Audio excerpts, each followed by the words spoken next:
Bonjour ou bonsoir, nous nous retrouvons aujourd'hui pour une petite enquête avec Hercule Poirot.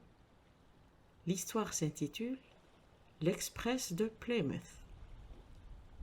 À Newton Abbot, l'officier de marine Alex Simpson monta dans un wagon de première classe de l'Express de Plymouth. Un porteur le suivait avec une grosse valise. Il s'apprêtait à la hisser dans un filet et le jeune officier l'arrêta. « Non, laissez-la sur la banquette, je la montrerai tout à l'heure. »« Tenez, merci. » Le porteur se retira avec un généreux pourboire.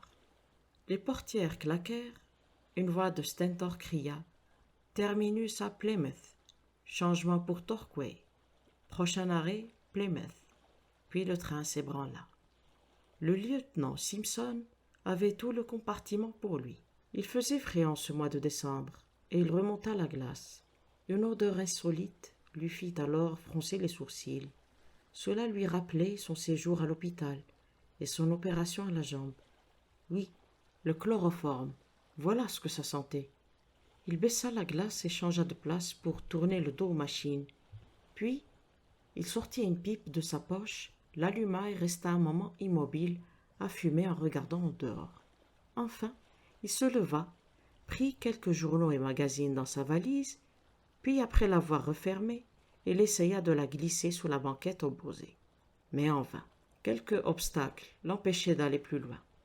Il poussa plus fort en s'énervant, mais la valise ne s'engageait qu'à moitié. Pourquoi diable ne s'enfonce-t-elle pas, maugréa-t-il. Sortant complètement la valise, il se pencha et regarda sous la banquette.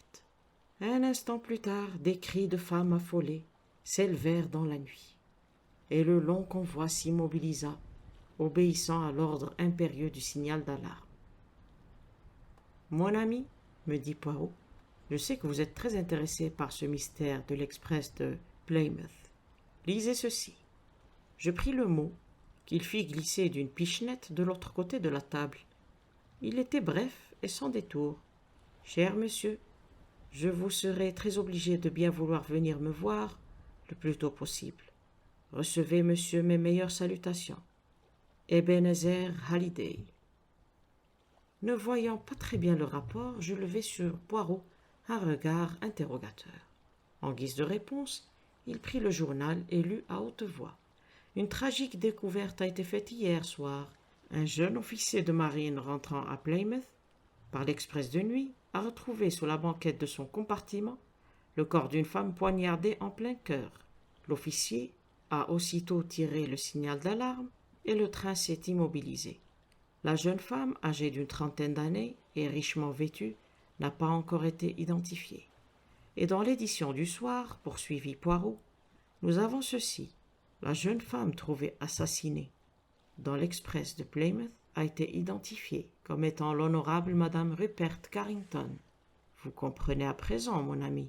Pour le cas où vous ne comprendriez toujours pas, j'ajouterai ceci. Avant son mariage, Madame Rupert Carrington était Miss Flossie Halliday, la fille du vieux Halliday, le roi de l'acier américain. Et il fait appel à vous? Magnifique! Je lui ai rendu un petit service dans le passé, une affaire de titre au porteur. Et une autre fois, alors que j'accompagnais le roi en visite officielle à Paris, on m'a présenté Miss Flossie, une jeune fille candide et ravissante, pourvue d'une jolie dot aussi. Cela l'a d'ailleurs desservie, car elle a bien failli faire une mauvaise affaire. Que voulez-vous dire? Avec un certain comte de la Rochefort, un bien mauvais sujet, ni plus ni moins qu'un aventurier qui avait su plaire à une jeune fille romanesque. Heureusement, Halliday en a eu vent à temps. Il a rapatrié d'urgence sa fille en Amérique. J'ai appris qu'elle s'était mariée quelques années plus tard, mais je ne sais rien de son mari. Murmurai-je. L'honorable Rupert Carrington n'est pas un petit saint d'après ce qu'on dit. Il s'était pratiquement ruiné aux courses, et j'imagine que les dollars du vieux Halliday sont arrivés à point. C'est un beau garçon, aux bonnes manières, mais dans le genre canaille, sans scrupules. Il n'a pas son pareil. Ah, la pauvre petite, elle n'est pas bien tombée. Je suppose qu'il n'a pas tardé à lui faire comprendre que ce n'était pas à elle, mais à son argent qu'il s'intéressait. Et ils se sont séparés presque aussitôt. J'ai entendu dire récemment que la séparation de corps devait être prononcée. Le vieux Hallyday n'est pas fou. Il devait tenir les cordons de la bourse très serrés. C'est fort probable, en tout cas d'après ce qu'ont dit l'honorable Rupert, est complètement fauché. Ah ah, je me demande. Quoi donc? Mon bon ami, ne me bousculez pas comme ça. Je vois que cette histoire vous intéresse.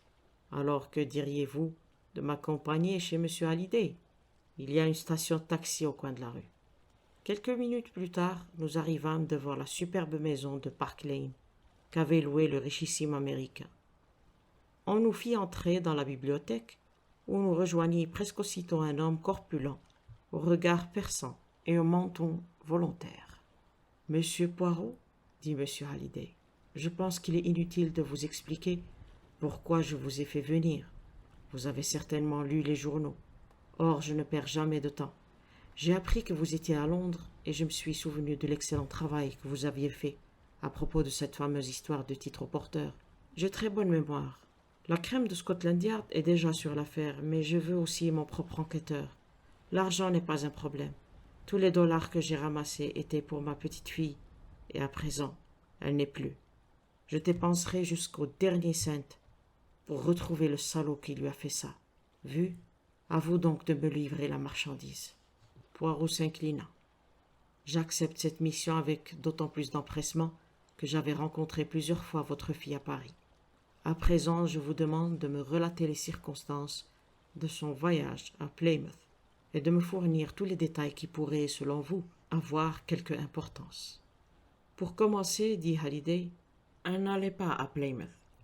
Elle était invitée avec plusieurs autres personnes à passer quelques jours au château d'Avonmead, chez la duchesse de Swansea. Elle a quitté Londres par le train qui part à Paddington à 12h14 et arrive à Bristol, où elle avait une correspondance à 14h50. Comme vous le savez, les grands express de Plymouth passent par Westbury et non par Bristol, tandis que celui de 12h14 est direct pour Bristol. Après quoi, il s'arrête à Weston, Taunton, Exeter et Newton Abbot. Ma fille était seule dans son compartiment, qui était réservé jusqu'à Bristol, sa femme de chambre voyageant dans le wagon suivant en 3e classe. Poirot approuva d'un signe de tête et M. Hallyday poursuivit. Le séjour au château d'Avonmead promettait d'être très animé. Il devait y avoir, entre autres, plusieurs bals, et ma fille avait emporté presque tous ses bijoux, d'une valeur totale d'environ 100 000 $. Un moment, l'interrompit Poirot. Qui avait la responsabilité des bijoux? Votre fille ou sa femme de chambre? Ma fille gardait toujours les bijoux avec elle, dans une petite mallette, en maroquin bleu. Continuez, monsieur. À Bristol, la femme de chambre, Jane Mason, a rassemblé le nécessaire de voyage et les manteaux de sa maîtresse qu'elle avait avec elle, et s'est présentée à la porte du compartiment de ma fille. Mais à sa grande surprise, Flossie lui a annoncé qu'elle ne descendait pas à Bristol, mais continuait un peu plus loin. Elle lui a demandé de prendre les bagages et de les mettre à la consigne. Elle lui a dit qu'elle pouvait aller prendre un thé au buffet, mais devait l'attendre à la gare, car elle reviendrait par un prochain train, dans le courant de l'après-midi. Quoique très surprise, la femme de chambre a obéi. Elle a déposé les bagages à la consigne et est allée prendre une tasse de thé. Sa maîtresse ne revenant toujours pas, après l'arrivée du dernier train de la journée, elle a laissé les bagages où ils étaient et s'est rendue dans un hôtel proche de la gare pour y passer la nuit. Elle a appris la tragédie par les journaux du matin et elle est rentrée par le premier train. N'y a-t-il rien qui puisse expliquer le brusque changement de projet de votre fille? Si, selon Miss Mason à Bristol, Flossie n'était plus seule dans son compartiment. Il y avait un homme, debout face à la vitre. Comme il était de dos, elle n'a pas pu voir son visage. C'était un wagon à un couloir, je crois. Oui. De quel côté était le couloir? Du côté du quai. Ma fille était sortie du compartiment pour parler à Miss Mason. Et vous en êtes certain? Vous permettez? Poirot se leva et redressa soigneusement l'encrier qui était un peu de travers. Je vous demande pardon, reprit-il en se rasseyant. Cela m'agace de voir un objet posé de travers. C'est bizarre, n'est-ce pas? Je disais donc, vous êtes certain que cette rencontre, sans doute fortuite, est la cause du brusque changement du projet de votre fille? C'est la seule explication possible. Vous n'avez pas la moindre idée de l'identité de cet homme? Le milliardaire hésita un instant avant de répondre. Non, je ne vois vraiment pas. Bon, venons-en maintenant à la découverte du corps. Il a été découvert par un jeune officier de marine, qui a aussitôt donné l'alerte. Il y avait un médecin dans le train. Il a examiné le corps. Ma fille avait été chloroformée avant d'être poignardée. Selon lui, la mort remontait à environ 4 heures. Cela a donc dû se passer très peu de temps après l'arrêt à Bristol, probablement entre Bristol et Weston, peut-être entre Weston et Taunton. Et la mallette à bijoux? Elle a disparu. Encore une question, monsieur. La fortune de votre fille, qui devait en hériter à sa mort? Quelque temps après son mariage, ma fille avait fait un testament par lequel elle léguait tous ses biens à son mari. M. Hallyday hésita un instant avant de poursuivre. Je dois vous dire, monsieur Poirot, que je considère mon gendre comme un scélérat et que, sur mes conseils, ma fille était sur le point de se séparer de lui légalement. Chose facile. J'avais fait en sorte qu'il ne puisse pas toucher à la fortune de Flossie de son vivant. Mais bien qu'ils vécussent séparés depuis plusieurs années, elle avait souvent accédé à ses demandes d'argent, préférant cela au scandale. Toutefois, j'étais bien décidé à mettre fin à cette situation. Flossie avait fini par accepter et j'avais chargé mes avocats d'entamer une procédure de divorce. Et où est M. Carrington en ce moment? Ici en ville. Je sais qu'il était absent hier, mais il est rentré dans la soirée. Poirot réfléchit un moment, puis il déclara. Je pense que ce sera tout, monsieur. Vous désirez parler à la femme de chambre, Jane Mason? Si vous le permettez. Hallyday tira le cordon de sonnette et donna un ordre bref au valet de pied. Quelques minutes plus tard, Jane Mason entra dans la pièce. C'était une femme respectable, aux traits durs, dont le visage avait cette expression impassible devant le malheur que seul peut avoir un bon serviteur. Si vous le permettez, lui dit Poirot, j'aimerais vous poser quelques questions. Votre maîtresse était-elle comme tous les jours avant de partir hier matin, pas particulièrement excitée ou agitée? Oh non, monsieur. Mais à Bristol, elle était très différente. Oui, monsieur, tout en émoi, si agitée qu'elle ne semblait pas savoir ce qu'elle disait. Que vous a-t-elle dit exactement? Pour autant que je m'en souvienne, monsieur, elle m'a déclaré ceci. Mason, je suis obligé de changer mes projets. Il s'est passé quelque chose. Enfin, je ne descends pas ici. Il faut que je continue. Sortez les bagages et mettez-les à la consigne, puis allez prendre le thé. Et attendez-moi à la gare. Vous voulez que je vous attende ici, madame? Lui ai-je demandé étonné. Oui, oui, ne quittez pas la gare. Je compte revenir par un prochain train. Je ne sais pas encore lequel. Il se peut que je sois de retour assez tard. J'ai répondu, très bien, madame. Je ne pouvais pas me permettre de lui poser des questions, mais j'ai trouvé cela très bizarre. Cela ne ressemblait pas à votre maîtresse. Pas du tout, monsieur. Qu'avez-vous pensé? J'ai pensé que cela avait un rapport avec l'homme qui était dans le compartiment. Elle ne lui a pas parlé, mais elle s'est retournée 1 ou 2 fois vers lui, comme pour lui demander si elle faisait bien. Vous n'avez pas vu le visage de cet homme? Non, monsieur. Il est resté tout le temps de dos. Pouvez-vous me le décrire? Il portait un léger pardessus de couleur fauve et un chapeau de voyage. Il était grand et mince et avait les cheveux noirs, d'après ce que j'ai pu voir. Vous ne le connaissiez pas? Je ne crois pas, monsieur. Ce n'était pas votre maître, monsieur Carrington, par hasard? Miss Mason parut déconcertée. Oh, je ne pense pas, monsieur. Mais vous n'en êtes pas sûr. Il était à peu près de la même taille que monsieur, mais je n'ai pas pensé que ce pouvait être lui. Nous le voyons si rarement. Je ne peux pas affirmer que ce n'était pas lui. Poirot ramassa une épingle sur le tapis et l'examina d'un œil sévère, les sourcils froncés, puis il reprit. Est-il possible que l'homme soit monté dans le train à Bristol avant que vous n'ayez atteint le wagon de votre maîtresse? Miss Mason réfléchit. Oui, monsieur, c'est possible. Mon wagon était bondé, et il m'a fallu un moment pour arriver à en descendre. Il y avait aussi beaucoup de monde sur le quai, et cela m'a encore un peu retardé.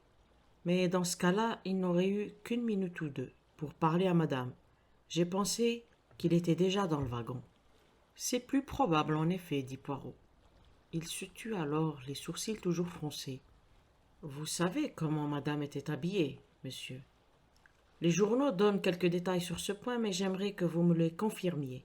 Elle portait une toque de renard blanc, avec une toilette à pois blanc, et un tailleur en ratine bleu, de ce bleu qu'on appelle électrique. Assez voyant quand même. Oui, intervint M. Hallyday. L'inspecteur Japp espère d'ailleurs que cela nous aidera à déterminer l'endroit où a lieu le meurtre. Quiconque a vu ma fille devrait s'en souvenir. Précisément. Merci, mademoiselle. La femme de chambre quitta la pièce. Bien, dit alors Poirot en se levant. C'est tout ce que je peux faire ici, excepté vous demander, monsieur, de me dire tout, mais vraiment tout. Je l'ai fait. En êtes-vous certain? Absolument. Dans ce cas, il n'y a rien à ajouter. Je suis obligé de refuser de m'occuper de cette affaire. Pourquoi? Parce que vous ne m'avez pas tout dit. Mais je vous assure. Non, vous me cachez quelque chose. Il y eut un instant de silence, puis Hallyday sortit une feuille de papier de sa poche et la tendit à mon ami. Je suppose que c'est de cela que vous vouliez parler, monsieur Poirot. Encore, je me demande bien comment vous pouvez être au courant. Poirot sourit et déplia la feuille de papier. C'était une lettre rédigée d'une écriture fine et penchée. Il la lut à haute voix. Chère madame, c'est avec un immense plaisir que j'attends le bonheur de vous revoir. Après votre si aimable réponse à ma lettre, je puis difficilement contenir mon impatience. Je n'ai jamais oublié la merveilleuse époque de Paris. Il est tout à fait regrettable, certes, que vous deviez quitter Londres demain. Cependant, avant peu, et peut-être plus tôt que vous ne le pensez, j'aurai la joie de contempler à nouveau la femme qui a toujours occupé la première place dans mon cœur. Croyez, chère madame, à l'assurance de mes sentiments toujours aussi dévoués. Armand de la Rochefort. Poirot rendit la lettre à Hallyday en s'inclinant. J'imagine, monsieur, que vous ignoriez que votre fille avait l'intention de renouer avec le comte de la Rochefort. Cette nouvelle m'a atterré. J'ai trouvé la lettre dans le sac à main de Flossie.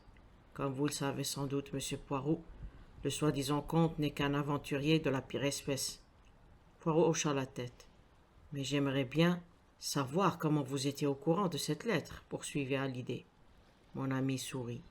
Je ne l'étais pas, monsieur, mais savoir relever les empreintes de pas et reconnaître de la cendre de cigarette ne suffit pas pour faire un bon détective. Il doit aussi être fin psychologue. Je savais que vous n'aimiez pas votre gendre et n'aviez pas confiance en lui. C'est à lui que profite la mort de votre fille. La description qu'a donnée la femme de chambre du mystérieux homme du train lui ressemblait assez. Pourtant, vous ne vous intéressez pas particulièrement à lui. Pourquoi? Certainement parce que vos soupçons se portent sur quelqu'un d'autre. C'est ainsi que j'en ai conclu que vous me cachiez quelque chose. Vous avez raison, monsieur Poirot. J'étais sûr de la culpabilité de Rupert. Mais depuis que j'ai découvert cette lettre, je ne sais plus que penser. Le comte dit en effet avant peu, et peut-être plus tôt que vous ne le pensez. De toute évidence, il ne tenait pas à attendre que vous ayez vent de sa réapparition. Est-ce lui qui a pris le train de 12h14 et est venu retrouver votre fille dans son compartiment? Si j'ai bonne mémoire, le comte de la Rochefort est aussi un grand brun. Le milliardaire acquiesça. Eh bien, monsieur, je vous souhaite le bonjour. Scotland Yard a, je présume, la liste des bijoux. Oui, l'inspecteur Japp est d'ailleurs ici en ce moment, si vous voulez le voir. Japp était un vieil ami. Il salua Poirot avec une sorte d'affectueuse condescendance. Comment allez-vous, mon cher? Ravi de vous trouver ici, bien que nous n'ayons pas du tout la même façon de voir les choses. Et votre chère matière grise, elle fonctionne toujours aussi bien? Poirot le gratifia d'un large sourire. Elle fonctionne, mon beau Japp, elle fonctionne, croyez-moi. Alors tout va bien. Pensez-vous qu'il s'agisse de l'honorable Rupert Carrington ou d'un escroc quelconque? Nous surveillons tous les débouchés habituels, bien sûr. Ainsi, nous saurons si l'on essaie de vendre les bijoux. Celui qui a fait le coup ne va certainement pas les garder pour les admirer. C'est évident. J'essaie de découvrir où était Rupert Carrington hier. Il semble que ce soit un mystère. J'ai chargé un homme de le filer. Excellente précaution. Mais prise un jour trop tard peut-être, dit Poirot d'une voix douce. Il faut toujours que vous plaisantiez, mon cher Poirot. Bon, je m'en vais. Paddington, Bristol, Weston, Taunton. Voilà mon terrain de battu. À bientôt. Vous viendriez me voir ce soir pour me dire le résultat? Certainement, si je suis de retour. Ce brave inspecteur croit que la solution c'est l'action, murmura Poirot, lorsque notre ami fut parti. Il voyage, il mesure des empreintes de pas, il ramasse de la boue, de la cendre, il s'agite, il est plein de zèle. Et si je lui parlais de psychologie, savez-vous ce qu'il ferait, mon ami? Il souriait. Il se dirait, ce pauvre vieux Poirot, il vieillit, il devient gâteux. Job fait partie de la jeune génération qui frappe à la porte. Et ma foi, ils sont si occupés à frapper qu'ils ne se rendent même pas compte que la porte est ouverte. Et vous, que comptez-vous faire? Puisque nous avons carte blanche, je vais dépenser 3 pence pour appeler le Ritz. Ou, comme vous l'avez peut-être remarqué, notre compte est descendu. Après cela, comme j'ai les pieds un peu humides et que j'ai déjà éternué 2 fois, je vais retourner à la maison me faire une tisane. Je ne revis Poirot que le lendemain matin. Je le trouvais en train de finir tranquillement son petit déjeuner. Alors, lui demandai-je, brûlant de curiosité, que s'est-il passé? Rien. Mais Jap, je ne l'ai pas vu. Et le comte? Il a quitté le Ritz avant-hier. Le jour du meurtre? Oui. Voilà qui est clair. Cela disculpe donc Rupert Carrington. Parce que le comte de la Rochefort a quitté le Ritz? Vous allez trop vite, mon ami. En tout cas, il faut le retrouver, l'arrêter. Mais quel pourrait être le mobile qui l'a poussé à tuer madame Carrington? 100 000 $ de bijoux, c'est un excellent mobile pour n'importe qui. Non, la question que je me pose est celle-ci. Pourquoi l'avoir tuée? Pourquoi ne pas simplement lui avoir volé les bijoux? Elle n'aurait pas porté plainte. Pourquoi donc? Parce que c'est une femme, mon ami. Elle a aimé cet homme. Elle aurait donc supporté cette perte en silence. Et le comte, qui est un fin psychologue en ce qui concerne les femmes, d'où son succès auprès d'elle, le savait parfaitement. D'autre part, si c'est Rupert Carrington qui l'a tué, pourquoi a-t-il pris les bijoux, qui n'allaient pas manquer de le faire accuser? En guise de couverture? Vous avez peut-être raison, mon ami. Ah, voilà Jap. Je reconnais sa façon de frapper. L'inspecteur arborait un sourire épanoui. Bonjour, Poirot. Je rentre à peine. J'ai fait du bon travail. Et vous? Moi, j'ai mis de l'ordre dans mes idées, répondit Poirot placidement. Jap rit de bon cœur. Ce brave homme vieillit, me fit-il remarquer entre ses dents, avant d'ajouter à voix haute. Pour nous, les jeunes, cela ne suffit pas. C'est bien dommage, soupira Poirot. Alors, vous voulez savoir ce que j'ai fait? Me permettez-vous de le deviner? Vous avez trouvé le poignard avec lequel le meurtre a été commis, à côté de la voie ferrée entre Weston et Taunton. Et vous avez interrogé le petit vendeur de journaux qui a parlé à madame Carrington à Weston. La mâchoire de Jap tomba. Comment diable le savez-vous? Ne me dites pas que c'est grâce à votre toute-puissante matière grise. Je suis content de vous entendre reconnaître pour une fois qu'elle est toute puissante. Dites-moi, est-ce que madame Carrington a donné un shilling de pourboire au jeune garçon? Non, une demi-couronne. Jap avait retrouvé sa bonne humeur et y souriait. Plutôt extravagant, ces riches Américains. Aussi, le jeune garçon ne l'a pas oublié. Oh non, ce n'est pas tous les jours qu'on lui donne une demi-couronne. Elle l'a appelé et il lui a acheté 2 magazines. Sur la couverture de l'un d'eux, il y avait une fille en bleu. C'est assorti à ma tenue, a-t-elle remarqué. Oh, il se souvient parfaitement d'elle. Pour moi, ce témoignage était suffisant. Selon le médecin, le meurtre a obligatoirement été commis avant Taunton. Supposant que l'assassin s'était aussitôt débarrassé du poignard, j'ai longé la voie ferrée à pied. Et, comme je m'y attendais, je l'ai retrouvé. J'ai interrogé quelques employés à Taunton pour savoir s'ils avaient vu notre homme, mais bien sûr, dans une gare aussi importante, il y avait peu de chances qu'ils le remarquent. Il est sans doute rentré à Londres par le train suivant. Poirot hocha la tête, vraisemblablement. Mais j'ai appris autre chose à mon retour. Ils essaient bel et bien d'écouler les bijoux. Hier soir, un type a mis la grosse émeraude au clou chez un prêteur sur gage, que nous avons à l'œil. Qui croyez-vous que ce soit? Je l'ignore, je sais seulement qu'il est petit et trapu. Jap dévisagea Poirot d'un air stupéfait. Sur ce point, vous ne vous trompez pas. Il est en effet petit et trapu. C'est Red Narky. Qui est Red Narky, demandai-je. Un voleur de bijoux chevronné, et qui ne recule pas devant le meurtre. Il travaille en général avec une femme, Gracie Kidd. Mais cette fois-ci, elle ne semble pas être dans le coup, à moins qu'elle n'ait filé en Hollande avec le reste du butin. Vous avez arrêté Narky? Bien entendu. Remarquez, c'est l'autre homme que nous voulons, celui qui a voyagé dans le train avec Madame Carrington. C'est lui qui a tout mis au point. Mais Narky ne dénonce jamais un acolyte. Je remarquai que les yeux de Poirot avaient viré au vert. Je pense, dit-il d'un ton posé, pouvoir retrouver l'acolyte de Narky pour vous.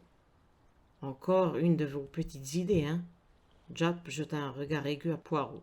Je m'étonne de la façon dont vous réussissez parfois dans ce genre d'entreprise. À votre âge, et avec vos méthodes, c'est grâce à une chance insolente, évidemment. Peut-être, murmura mon ami. Hastings, mon chapeau, et la brosse. Ah, mes snowboots, s'il pleut encore. Il ne faut pas détruire l'effet de la bonne tisane. Au revoir, Japp. Bonne chance, Poirot. Mon ami héla le premier taxi que nous aperçûmes et dit au chauffeur de nous conduire à Park Lane. Lorsque nous arrivâmes devant la maison de Halliday, il sortit lestement de la voiture, paya la course et sonna à la porte. Il murmura quelques mots à voix basse au valet de pied qui nous ouvrit, et celui-ci nous conduisit aussitôt à l'escalier. Nous montâmes jusqu'au dernier étage et il nous fit entrer dans une jolie petite chambre à coucher. Poirot jeta un coup d'œil circulaire sur la pièce et son regard s'arrêta sur une petite malle noire. Il s'agenouilla devant, examina les étiquettes collées dessus et sortit un bout de fil de fer de sa poche. « Demandez à M. Halliday de bien vouloir me rejoindre, » dit-il par-dessus son épaule au valet de pied. L'homme quitta la pièce et Poirot s'attaqua d'une main experte à la serrure. En quelques minutes, elle céda, et il souleva le couvercle de la malle. Il se mit alors à fouiller vivement, parmi les vêtements qu'elle contenait, les jetant à terre les uns après les autres. Un pas lourd se fit entendre dans l'escalier, et Halliday entra dans la pièce. « Que diable faites-vous ici » demanda-t-il avec stupéfaction. « Voici ce que je cherchais, monsieur, » répondit Poirot en retirant de la malle une veste et une jupe de tailleur en ratine bleu vif, ainsi qu'une petite toque de renard blanc. « De quel droit fouillez-vous dans ma malle ?» Je me retournai et vis la femme de chambre Jane Mason, debout sur le seuil de la pièce. « Si vous voulez bien fermer la porte, Hastings, » me demanda Poirot. « Merci, c'est cela, et restez le dos appuyé au battant. À présent, monsieur Halliday, permettez-moi de vous présenter Gracie Kidd, alias Jane Mason, qui ne va pas tarder à rejoindre son complice, Red Narky, sous la bonne escorte de l'inspecteur Japp. Plus tard, c'était tout ce qu'il y a de plus simple, déclara Poirot avec un haussement d'épaules méprisant. Il reprit du caviar avant de poursuivre. C'est l'insistance de la femme de chambre à propos de la tenue que portait sa maîtresse qui m'a frappé en premier lieu. Pourquoi tenait-elle tant à attirer notre attention sur ce point? Je me suis rendu compte que nous n'avions que son témoignage sur la présence du mystérieux homme dans le compartiment à Bristol. En ce qui concerne le rapport du médecin, Madame Carrington aurait très bien pu être tuée avant l'arrivée à Bristol, mais cela impliquait que la femme de chambre était complice du meurtre, et si c'était le cas, elle ne tenait pas à être la dernière personne à avoir, soi-disant, vu sa maîtresse en vie. La tenue de Madame Carrington était assez voyante. Or, une femme de chambre décide souvent elle-même de ce que portera sa maîtresse. Si, après Bristol, quelqu'un remarquait une femme en tailleur bleu vif avec une toque de renard blanc, il serait prêt à jurer avoir vu Madame Carrington. Partant de là, il était facile de reconstituer les faits. La femme de chambre se procure une tenue similaire. Elle et son complice chloroforme et poignardent Madame Carrington entre Londres et Bristol, profitant sans doute du passage du train dans un tunnel. Il cache son corps sous la banquette et la femme de chambre prend sa place. À Weston, il lui faut se faire remarquer. Comment et par qui? Vraisemblablement, son choix se porte sur un vendeur de journaux. Elle s'assure qu'il se souviendra d'elle en le gratifiant d'un généreux pourboire. En fait, elle a aussi attiré son attention sur la couleur de sa tenue, par sa remarque sur l'un des magazines. Lorsque le train quitte Weston, elle jette le poignard par la fenêtre pour indiquer l'endroit où le meurtre est censé avoir eu lieu. Puis, elle change de tenue ou enfile un grand imperméable par-dessus. À Taunton, elle descend du train et revient aussi vite que possible à Bristol, où son complice a laissé les bagages à la consigne. Il lui donne le ticket et rentre lui-même à Londres. Elle attend sur le quai, jouant son rôle comme prévu, se rend dans un hôtel pour la nuit et revient à Londres le lendemain matin, exactement comme elle déclare l'avoir fait. Lorsque Japp est rentré de son expédition, il a confirmé toutes mes déductions. Il m'a également dit qu'un escroc bien connu essayait d'écouler les bijoux. Je savais que, qui que ce fût, cet homme, il serait physiquement le contraire même de celui qu'avait décrit Jane Mason. Lorsque Japp m'a appris que c'était Red Narky et qu'il travaillait généralement avec Gracie Kidd, j'ai su où je pourrais trouver cette dernière. Et le comte, plus j'y réfléchissais, plus j'étais convaincu qu'il n'avait rien à voir là-dedans. Il tient beaucoup trop à sa peau pour se compromettre dans une affaire de meurtre. Cela ne lui ressemblerait pas. Eh bien, monsieur Poirot, déclara Hallyday, j'ai une immense dette envers vous, et le chèque que je vais rédiger à votre nom après le déjeuner ne suffira pas à m'en acquitter. Poirot sourit modestement et murmura à mon intention. Ce brave Japp, c'est lui qui récoltera les lauriers, soit. Mais s'il a eu Grace Kidd, moi je l'ai bien eu, lui. Fin. J'espère que l'histoire vous a plu. Je vous donne rendez-vous très bientôt pour une autre aventure. D'ici là, prenez bien soin de vous. Au revoir et merci.